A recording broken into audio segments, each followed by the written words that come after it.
Today's video is all about making notes a little bit longer using ties and dots. Now this is a tie, not to be confused with a slur. Both of them are curvy lines, but the tie connects two notes that are the same pitch, whereas a slur connects different notes. Now I'm going to go off on a bit of a tangent here because I also play the recorder and the clarinet and the saxophone and a little bit of flute, not just piano. Now when I see a scale on the clarinet, I tongue every note. Do, do, do, do, do. But when I see a slur, I only tongue the first note and I blow through the subsequent notes to make the music smooth. Do.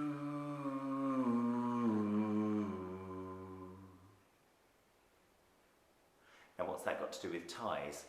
Well, when I see a tie in woodwind music, I tongue the first note and I just blow through the second note, just as if it were a slur. Do. In effect, it makes one long note because I'm not tonguing the second one.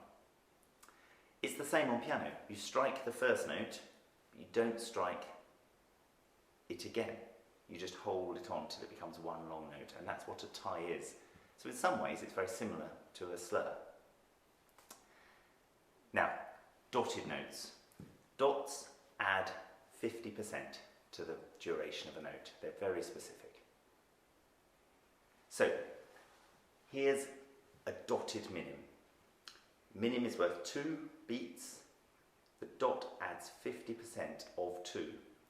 So it's 2 add 1, 3 beats. If I were to convey that using a tie, that would be a 2-beat note tied to a 1-beat note. And I might have to do that. Take a look at this example. The first note in this piece is 3 beats long, so I've used a dotted minim. Then I've got a crotchet. Then I want another note that's 3 beats long, but I can't fit a dotted minim into the bar, so I've used a minim and I've tied it across the bar line onto a crotchet. And that's when ties are really useful, when you want to go across a bar line. So the first note's worth 3, this note here is worth 3, and the last note in this piece is worth 3 beats as well. Now the dotted crotchet. Crotchet is 1, the dot adds 50%, so a dotted crotchet is 1.5 beats. Or if you like, a crotchet tied to a quaver. And in the musical example below, we've got a dotted crotchet. Later on, we've got a crotchet tied to a quaver. Those notes are 1.5 beats long. Here we've got a dotted quaver. Now a quaver is half a beat, the dot is 1/4 of a beat, so overall we've got 3/4 of a beat. Or if you like, you can think of it as a quaver tied to the next smaller thing, a quaver tied to a semiquaver.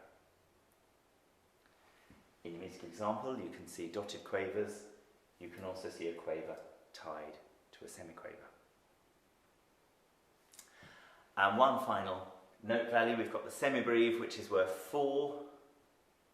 The dot adds 50% of 4, which is 2. 4 add 2 is 6 beats, so this note is 6 beats long. Or if you like, it's a semibreve tied to a smaller note, a minim.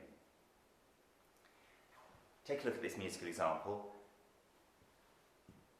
Although we're supposed to count minims when we're in 3/2, let's count crotchets. So bar 1 is 1, 2, 3, 4, 5, 6 crotchets long. Then later on we've got a semibreve, which is 4, tied to a minim, which is 2. So we've got our 6 beats there. Now there is such a thing called a double dot. There may even be a triple dot, though I've never seen one. But a double dot is when you take a note, you dot it, and you dot it again. So here I've got a minim, which is worth 2.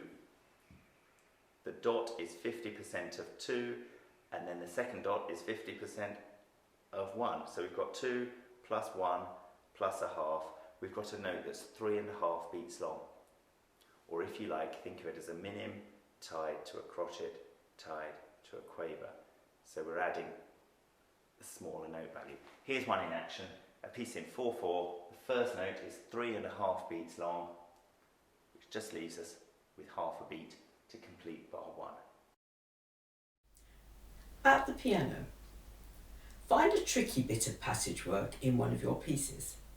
Practice it with a dotted rhythm, and you will find that your fingers get stronger and more secure.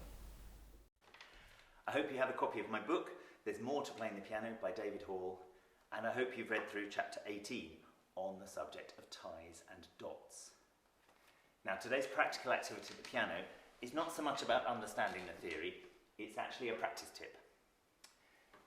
If you have some passage work, for example, here there's 5 bars of semiquavers in the right hand, some scales, some arpeggios.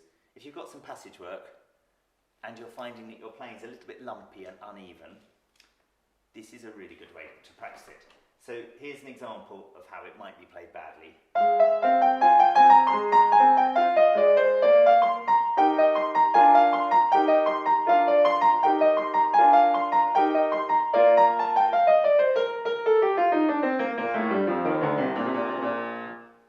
So some notes were sticking out a bit too much, some of the rhythms weren't quite what they should be. So the way I would practice that is to imagine that instead of semiquavers, the whole passage is dotted. So instead of da da da da da, it goes da da da da da.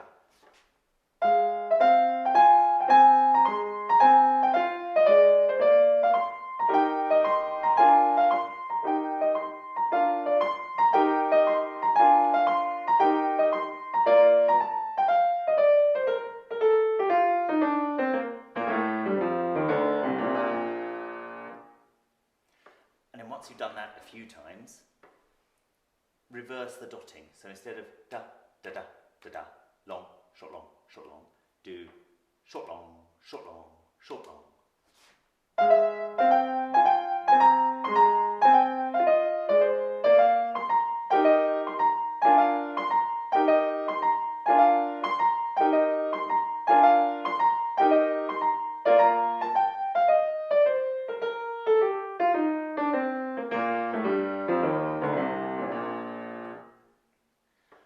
Do that a few times, and then when you come to play it properly again with regular semiquavers, you should find that the whole thing is that much more secure.